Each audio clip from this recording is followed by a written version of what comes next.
Seoul, South Korea. North Korea test-fired a suspected long-range missile toward the sea Thursday, its neighbors' militaries said.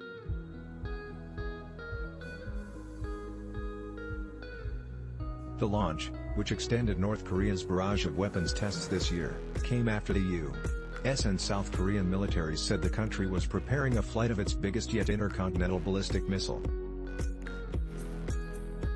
South Korea's Joint Chiefs of Staff didn't immediately say whether the weapon involved in the launch was ballistic or how far it flew.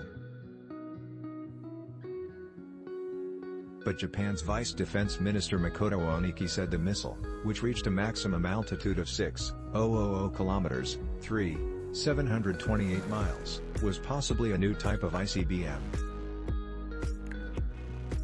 Japan's Coast Guard, which warned vessels in nearby waters about the potential for falling objects, said it believed the missile flew about an hour before landing in waters outside the country's exclusive economic zone. It was North Korea's 12th round of weapons launches this year and came after it fired suspected artillery pieces into the sea on Sunday. Experts say the North's unusually fast pace and testing activity underscores its dual goal of advancing its weaponry and applying pressure on Washington over a deepening freeze in nuclear negotiations. The North has also tested a variety of new missiles, including a purported hypersonic weapon and its first launch since 2017 of an intermediate-range missile potentially capable of reaching Guam, a key U.S. military hub in the Pacific.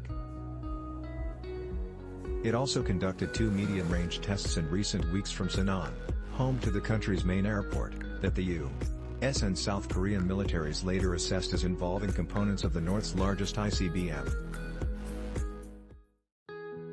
The Allies then said the missile, which the North calls Hwasong-17, could be tested at full range soon. Those tests followed another launch from Sunan last week that South Korea's military assessed as a failure, saying the missile likely exploded shortly after liftoff. Details of the explosion and the possibility of civilian damage remain unknown. North Korea's official media insisted that the 2 successful tests were aimed at developing cameras and other systems for a spy satellite.